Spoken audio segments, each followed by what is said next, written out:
The integration.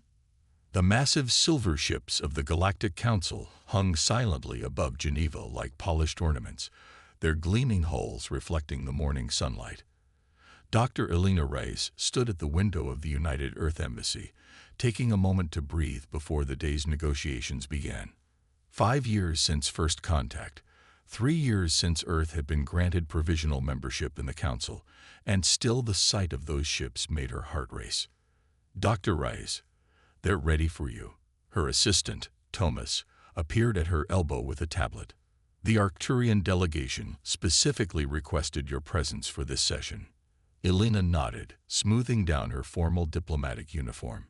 As Earth's leading xenolinguist, she'd been instrumental in establishing communication with the Council races. What had started as a purely scientific endeavor had evolved into a political position she hadn't asked for but couldn't refuse. "Did Maya call?" she asked, falling into step beside Thomas. "Yes, she wants you to know she got the highest score in her xenobiology assessment." Again, Thomas smiled. The Council education liaisons are quite impressed. Pride warmed Elena's chest. At 12, her daughter was already showing extraordinary aptitude for interspecies sciences. She'd adapted to the post-contact world with the effortless flexibility only children seemed capable of. The Council chamber was a perfect circle, a symbolic representation of equality that Elena had learned was more aesthetic than factual. The 7 primary Council races occupied the elevated inner ring, while Earth's representatives, along with other provisional members, sat in the outer circle. The hierarchy was subtle but unmistakable. Grand Arbiter Velax, the Arcturian representative, rose as Elena entered. Standing nearly 7 feet tall with iridescent blue skin that rippled with bioluminescent patterns, Velax was an imposing figure. "Dr. Reyes," Velax's voice resonated through the translator embedded behind Elena's ear. "We are pleased to announce the Council's unanimous approval of the Human Advancement Initiative." Elena maintained her diplomatic smile while mentally reviewing the briefing materials. The initiative had been presented as a cultural exchange and educational program, designed to accelerate Earth's integration into galactic society. The Council has observed remarkable cognitive flexibility in human children, Velax continued. "Your species' neural plasticity is unusual. We believe targeted education could help human development reach its full potential. The United Earth government appreciates the Council's interest in our educational systems," Elena replied carefully, "though we would like to review the specific curriculum before implementation." A ripple of what might have been amusement passed through the Arcturians' bioluminescent patterns. "Of course. The materials are extensive, but we can provide a comprehensive overview. The program would begin with voluntary participation from your most promising students." Later that evening, as Elena reviewed the initiative documents in her apartment, Maya peered over her shoulder. "Is that about the special program?" she asked, dark eyes bright with interest. "Leon and Priya at schools said Council teachers came to observe our class today." Elena glanced up, surprised. "They didn't mention school visits in today's meeting." Maya shrugged. "They just watched us work on the xenobiology simulation. The teacher with the really long fingers, Kelrathi, I think, seemed really interested when I reconfigured the simulation parameters." "What do you mean, you reconfigured them?" "The simulation had some flawed assumptions about adaptive immunity," Maya said matter-of-factly. "I fixed them. Isn't that what we were supposed to do?" Elena stared at her daughter.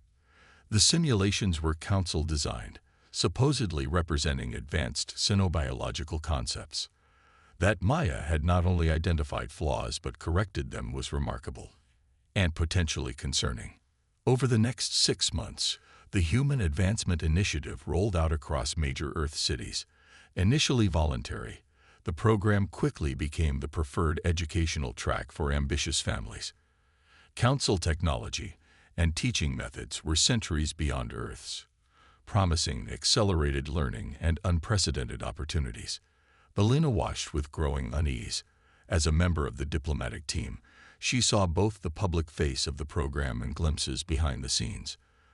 The council was meticulous in its record-keeping, tracking student progress with a precision that seemed excessive for a mere educational program. They're particularly interested in cognitive metrics, Dr. Harriet Chen, Earth's leading neurologist, told Elena during a confidential meeting. Neural adaptability, creative problem-solving, especially the ability to identify novel solutions. They're measuring something specific, though they won't say exactly what. Have you noticed anything concerning in the data? Elena asked. Dr. Chen hesitated. Nothing harmful per se, but the council seems surprised, sometimes almost alarmed, by how quickly the children are advancing. Especially the youngest ones. They're mastering concepts that some council races take decades to understand. The implications of that statement lingered in Elena's mind as she attended Maya's school showcase the following week. The event displayed student projects developed under council guidance. Maya's class had been working with quantiform technology, a council communication system so advanced that most adult humans struggled to grasp its basic principles. Maya stood confidently beside her project, a modified quantiform node that she had somehow integrated with Earth's older digital systems. The council interface is actually pretty inefficient, Maya explained to the stunned observers. Their systems are elegant but rigid. By incorporating some older human networking protocols, I increased transmission speed by 40%.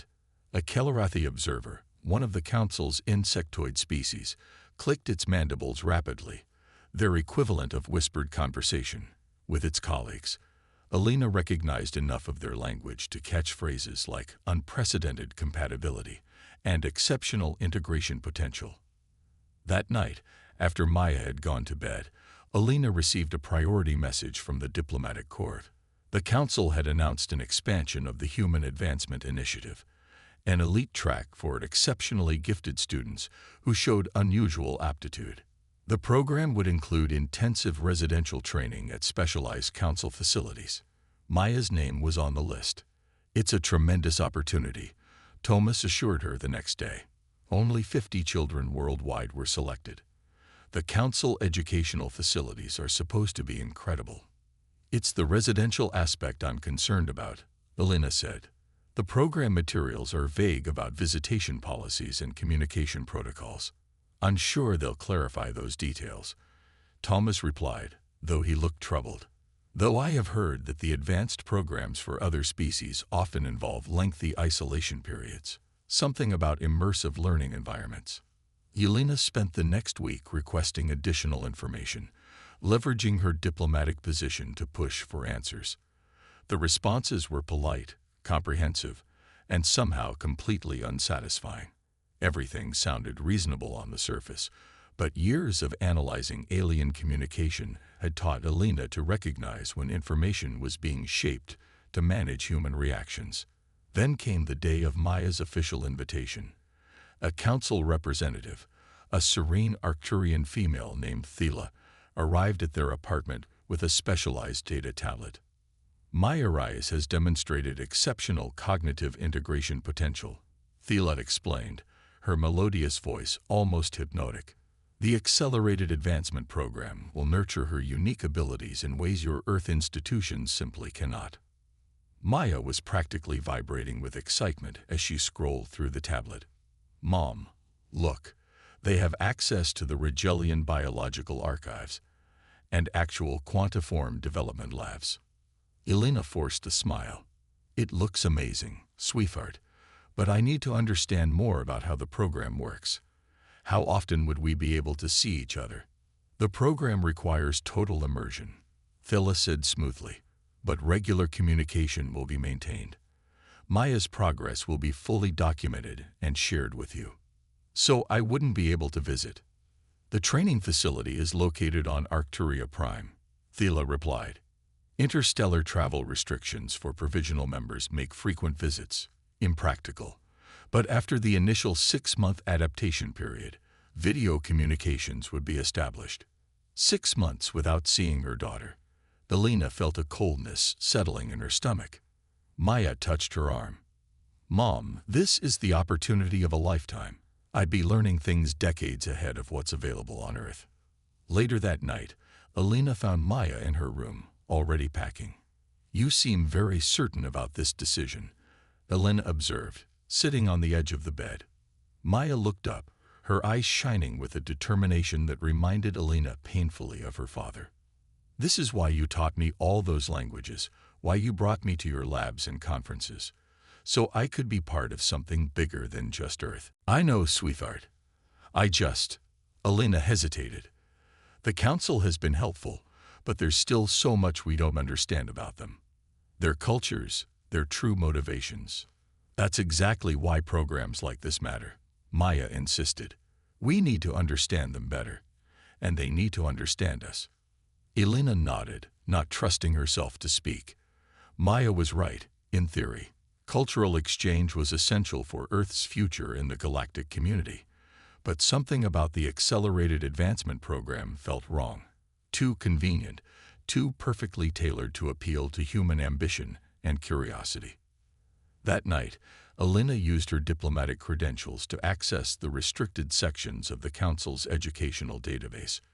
Most of the information was encrypted beyond her ability to decode, but she found enough to fuel her concerns. The program had been implemented on 12 other worlds before Earth, all species newly admitted to the Council. In each case, the exceptional children had eventually gone on to fill key positions within Council research and development divisions. Not a single one had returned to their homeworld permanently. 2 weeks later, Alina stood at the Geneva spaceport, trying to memorize every detail of her daughter's face. "It's only 6 months until we can talk again," Maya said, attempting to sound grown-up despite the tremor in her voice. "And I'll be learning so much." "I know you will," Alina replied, pulling her into a tight hug. "You're the brightest star in my sky, Maya. Never forget that." As the sleek Council shuttle lifted off, carrying Maya and 49 other exceptional children toward the orbiting transport ship, Alina made a silent promise. She would use every resource at her disposal, every connection she'd made, to understand what the Council truly wanted with Earth's children. Because despite all the beautiful words and promises, one thing had become increasingly clear. The Galactic Council didn't spend this much effort on a species unless they wanted something specific, and Alina was determined to discover what that something was before it was too late. The discovery. 3 months after Maya's departure, the first communication arrived. It was a recorded message, Maya's face bright and animated as she described her studies at the Arcturian Academy. Alina watched it a dozen times, analyzing every detail with the careful eye of a xenolinguist accustomed to finding meaning in subtle inflections and expressions. Something was wrong. "The educational opportunities are unprecedented," Maya said, her voice precise and formal in a way that didn't match her normal speaking patterns. "The Council mentors are guiding us toward optimal cognitive development." Alina paused the recording, studying her daughter's expression.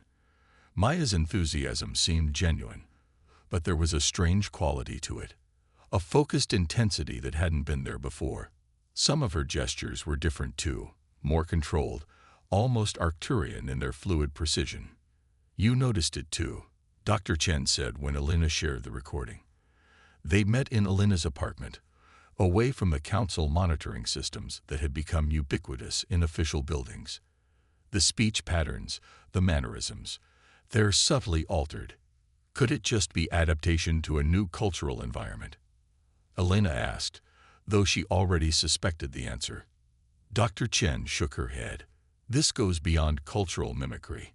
I've been reviewing all the communications from the children in the program.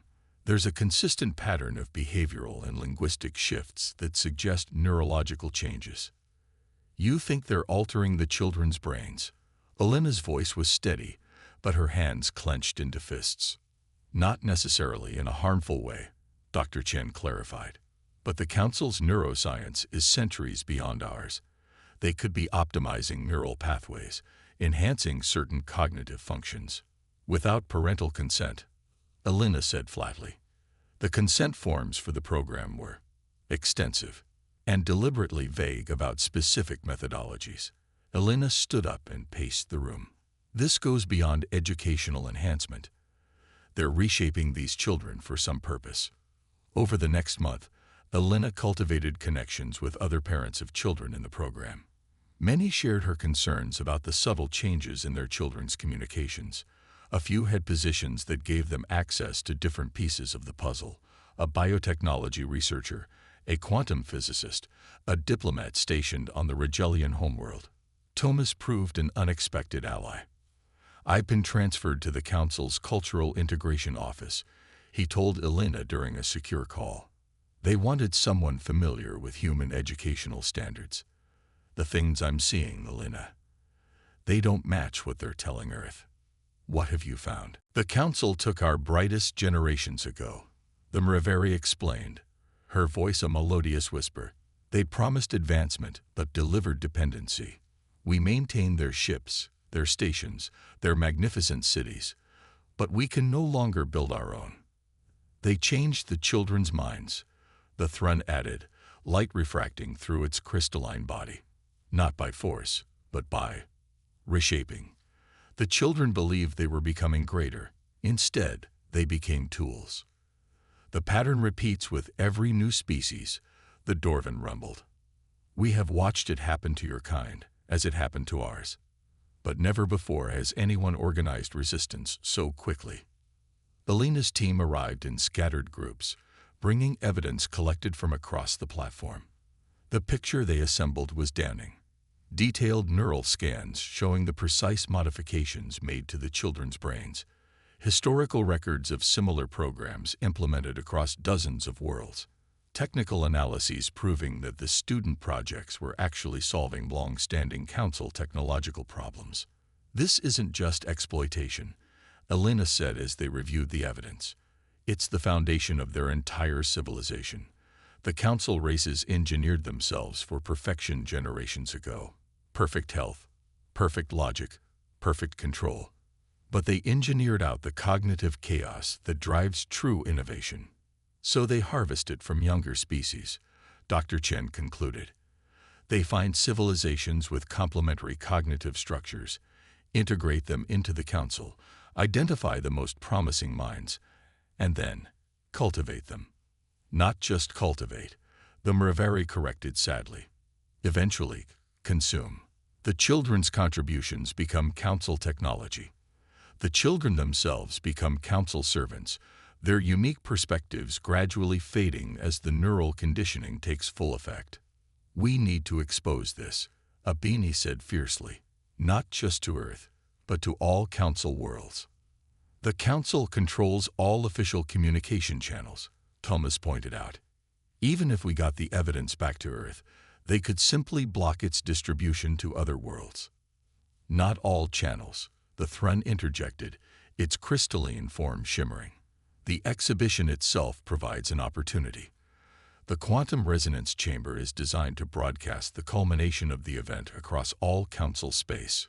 Curie nodded enthusiastically. "Big ceremony. All worlds watching. Academy children to demonstrate new technology. Perfect time." The plan came together quickly.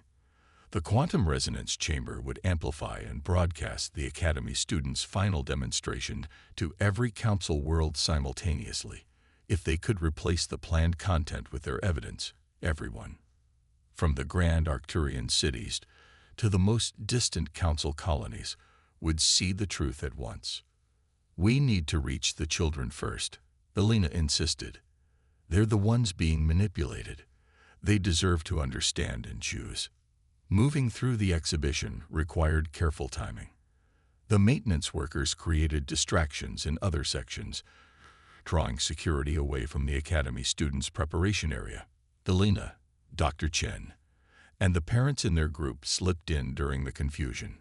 The children looked up in surprise as the adults entered, some faces lit with recognition, while others showed the blank confusion of more advanced conditioning. "We don't have much time," Elena said, switching to the simplified language she and Maya had developed. "The Council isn't just teaching you.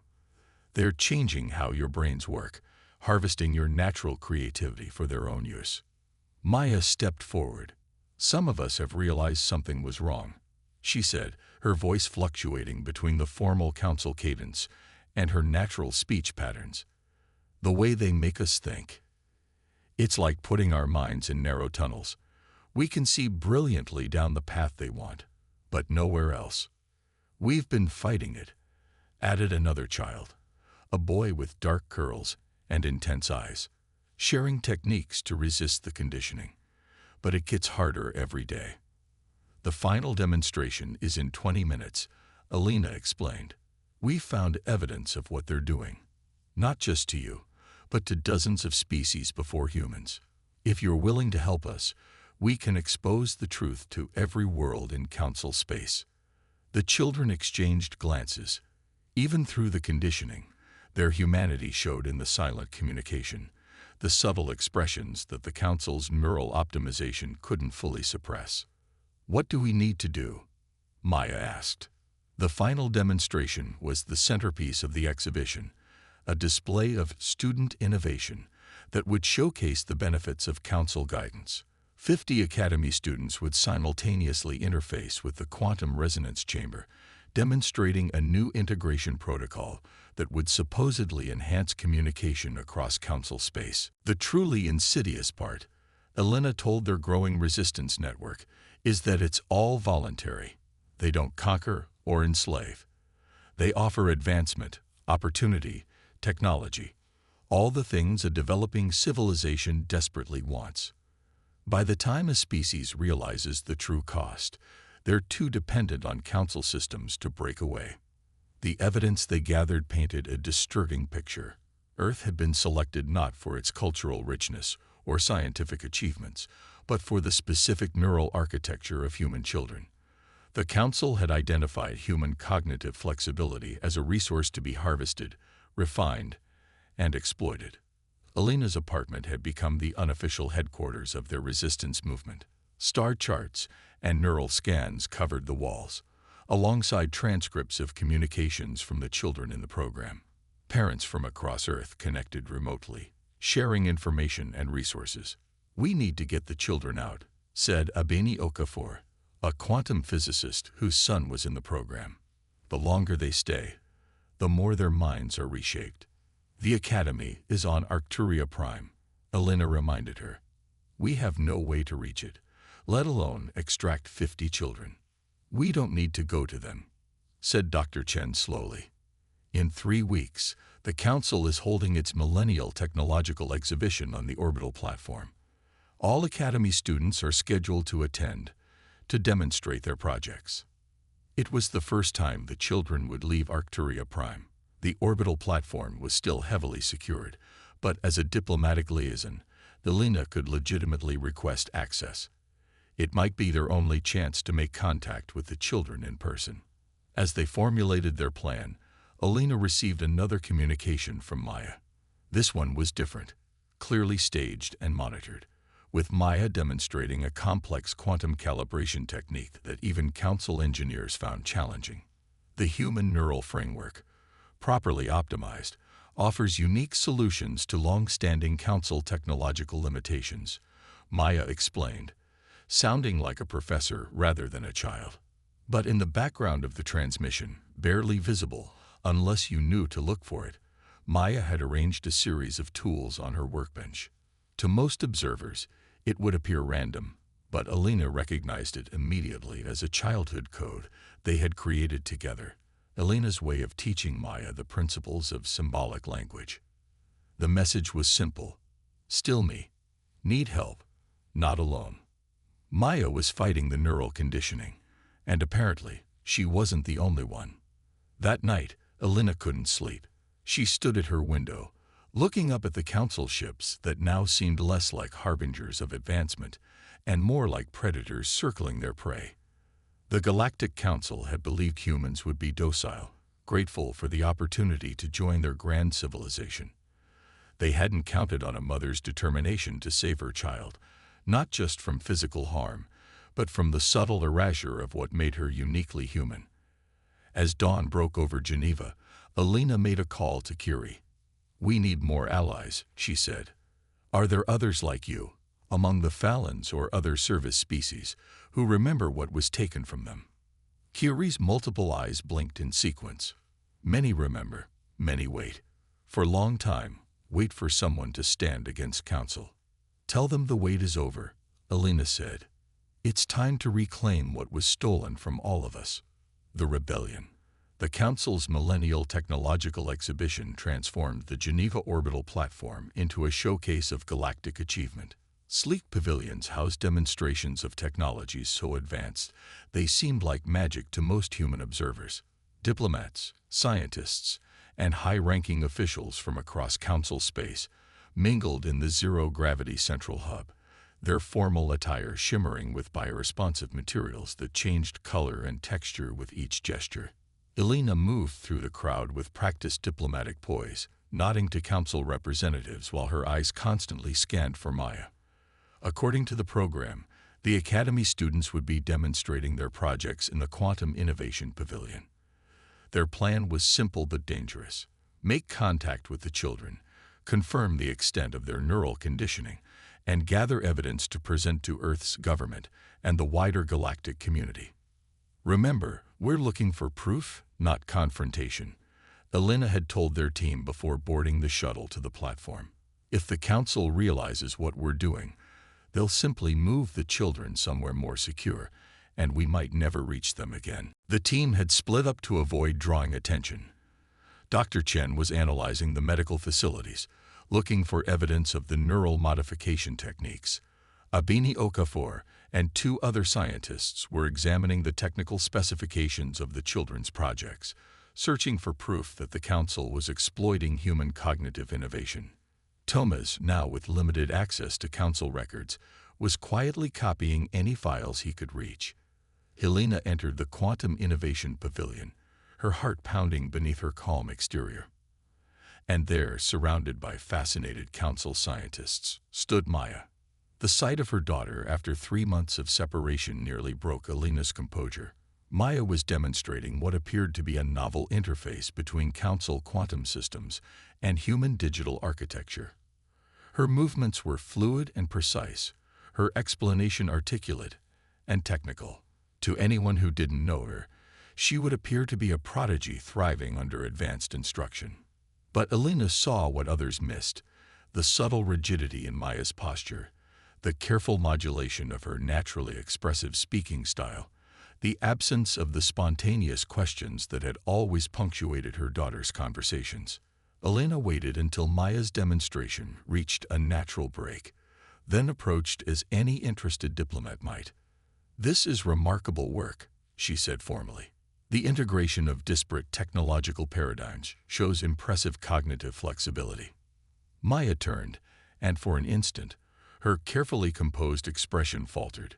Recognition, relief, and fear flashed across her face before the trained poise reasserted itself. "Thank you, Ambassador," Maya replied with perfect Council diction. "The Academy has provided optimal conditions for exploring cross-system compatibilities." But as she spoke, Maya's fingers moved across her control panel in a pattern that had nothing to do with her demonstration. The private language she and Elena had developed years ago. 2 words, repeated: "Help us."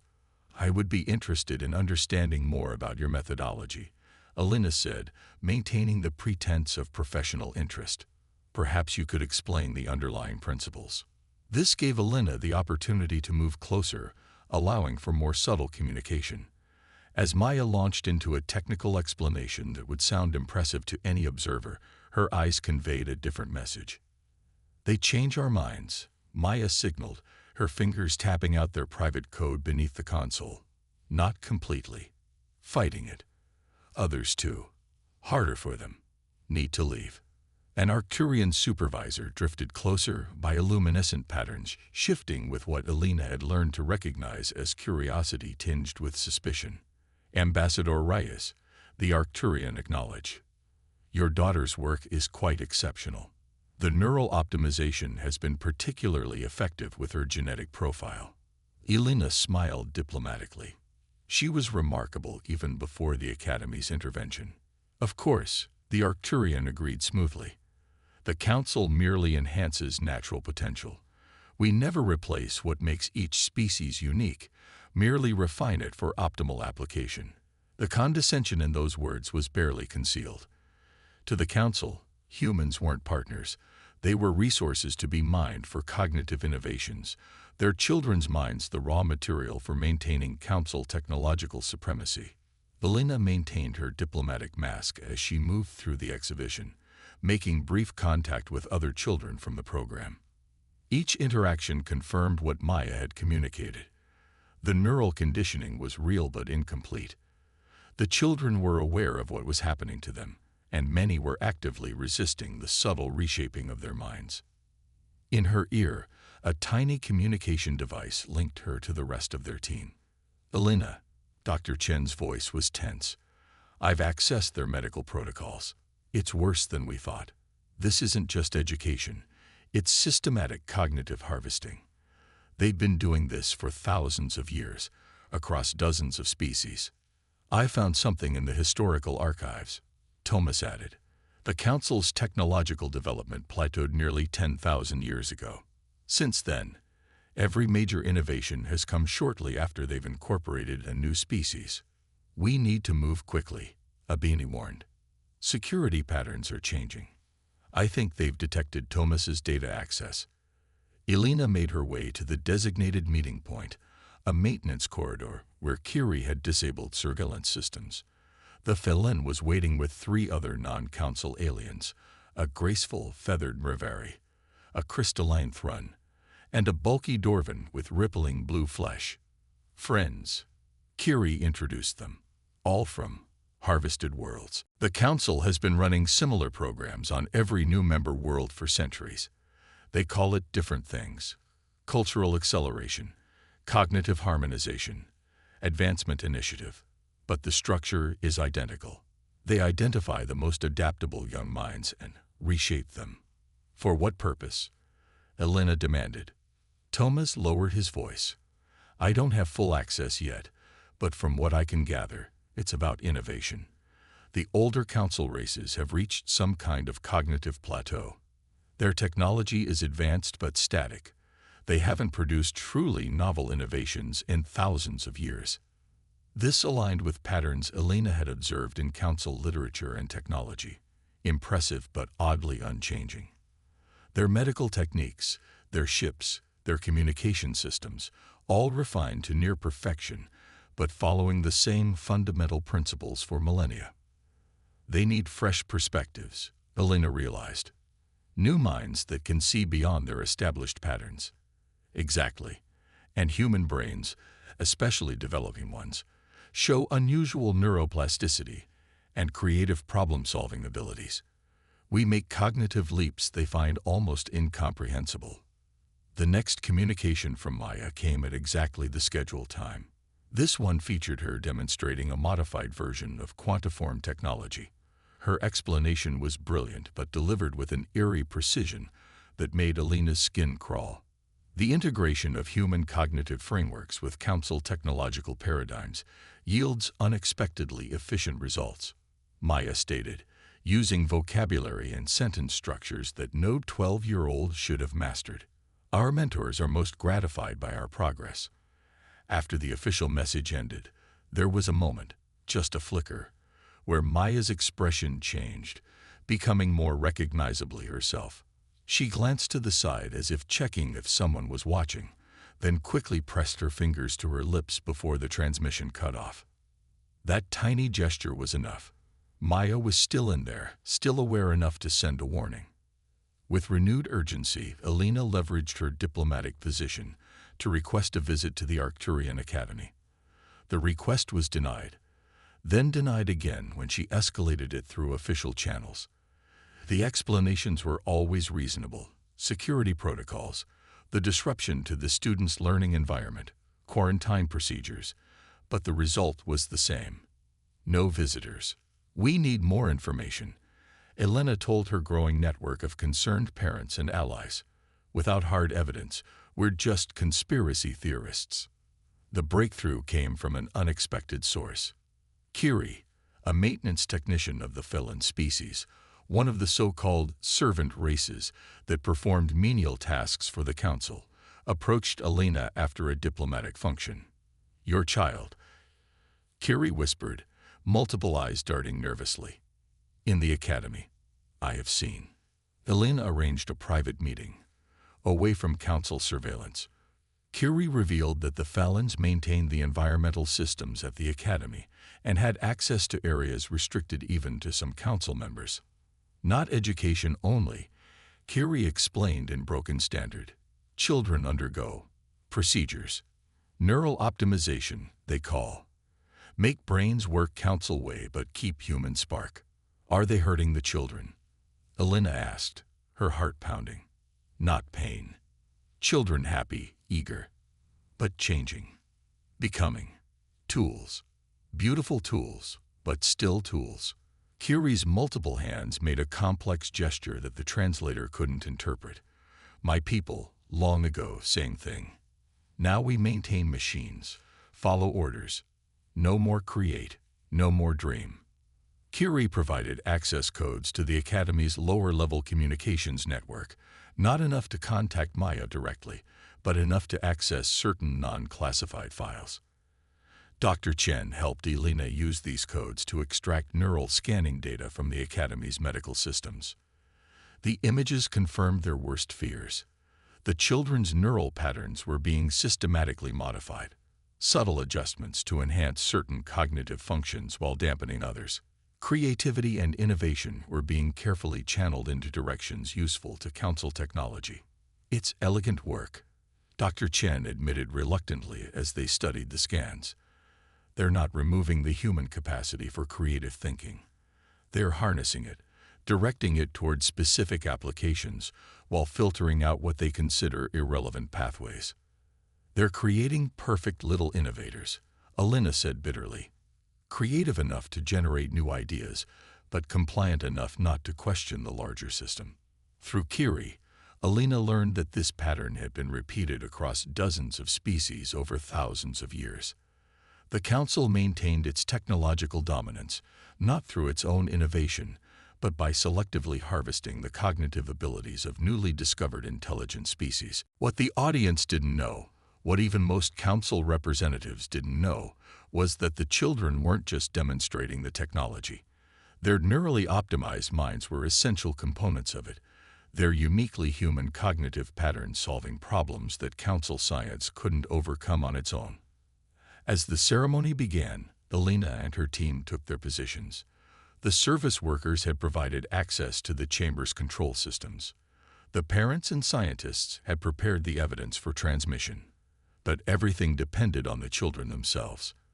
The vast amphitheater fell silent as the Academy students entered, their movements synchronized with eerie precision.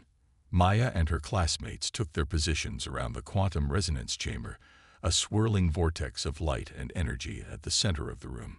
High Arbiter Villac stepped forward to address the assembled dignitaries.